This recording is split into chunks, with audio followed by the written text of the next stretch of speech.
Hello to everyone, this is Avid Academy Ranchi and we are going to have a discussion on repo rate. You can see out here the news is very clear. RBI raises repo rate by 35 basis point. RBI ने repo rate को 35 basis point से increase कर दिया है। But पहला question तो ये आता है कि आखिर रेपो रेट होता क्या है, रेपो रेट का मतलब क्या होता है, रिवर्स रेपो रेट क्या होता है, और अगर आरबीआई इसमें कुछ चेंजेस कर रहा है तो उससे कॉमन पीपल को क्या प्रॉब्लम होगा। उसके साथ साथ यूपीएससी और अदर कॉम्पिटिटिव एग्जामिनेशंस के लिए भी हमेशा से रेपो रेट या फिर जितने सारे भी टूल्स आरबीआई यूज करता है इन्फ्लेशन को कंट्रोल करने के लिए, वो इंपॉर्टेंट है। So let's dwell into it कि रेपो रेट क्या है और उसके इम्प्लीकेशंस क्या क्या है। We are starting with a very simple question, what is repo rate. You can see out here, repo rate refer to the rate at which commercial bank borrow money by selling their security to the central bank of our country.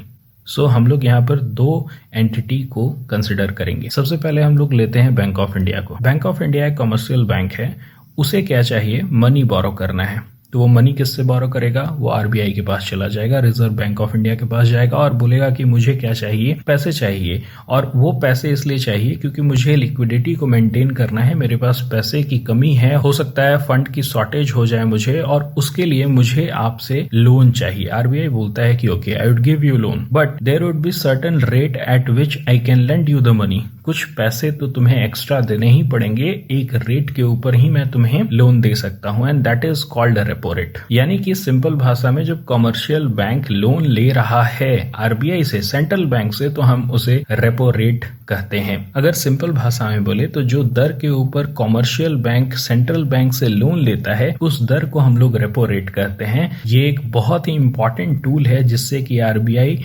Inflation को control रखता है। पर question ये उठता है कि RBI इससे inflation को कैसे कंट्रोल में रखता है। सिंपल वर्ड्स में समझेंगे। कंसिडर करते हैं आरबीआई को। रिजर्व बैंक ऑफ इंडिया ने क्या किया, बैंक ऑफ इंडिया को लोन दिया। ओके, अब बैंक ऑफ इंडिया को जो लोन मिला वो 6.25% के ऊपर मिला, जो अभी का रेपो रेट है। अब बैंक ऑफ इंडिया के पास मान लीजिए कि आप जाते हैं लोन लेने के लिए, आपने कहा कि बैंक ऑफ इंडिया मुझे लोन चाहिए। अब बैंक ऑफ इंडिया क्या कर रहा है, क्योंकि 6.25 से ले ही रहा है, कुछ तो इंटरेस्ट कमाएगा, वो बोल रहा है मैं आपको 8% में दूंगा, जबकि पहले क्या कर रहा था, ये आपको 7.5% में ही दे रहा था। अब आप थोड़े से रिलक्टेंट हो जाओगे, आप बोलोगे कि यार तुमने तो 0.5 बढ़ा दिया। बैंक ऑफ इंडिया बोलेगा कि अरे आरबीआई से ही मुझे 35 बेसिस पॉइंट अब एक्स्ट्रा में मिल रहा है, ज्यादा महंगा पड़ रहा है मुझे पैसे, तो मुझे भी तो और ज्यादा बढ़ा के ही आपको देना पड़ेगा, and that is the point where inflation जो है वो कम होगा। Let me tell you again कैसे। नाउ ये आदमी जो पैसे ले रहा था, कंसिडर करिए वो कार खरीदने के लिए ले रहा था, उसे कार चाहिए था। नाउ जैसे ही उसे ये पता चलेगा कि वो जो लोन ले रहा था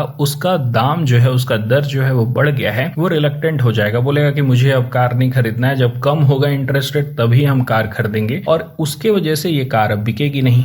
अब जब ये कार बिकेगी नहीं तो कहीं ना कहीं इस कार का जो प्राइस है उसको कम होना पड़ेगा, यानी महंगाई जो है वो कम होगी। सिंपल वर्ड में, जो पीपल के पास पैसे होते हैं ना, मनी का फ्लो होता है, जो मनी की लिक्विडिटी होती है, उसको कम करने का काम ये रेपो रेट करता है। जितना ज्यादा रेपो रेट बढ़ेगा उतना कम आपके पॉकेट में पैसे रहेंगे, उतना कम आप खर्च करोगे, और उतना ही ज्यादा जो भी सामान है, जो भी वस्तुएं मार्केट में है, उसका प्राइस गिरेगा, क्योंकि कोई खरीदने ही वाला नहीं रहेगा। ये डायरेक्ट रिलेशन है रेपो रेट का और इन्फ्लेशन का। Let me tell you one more thing.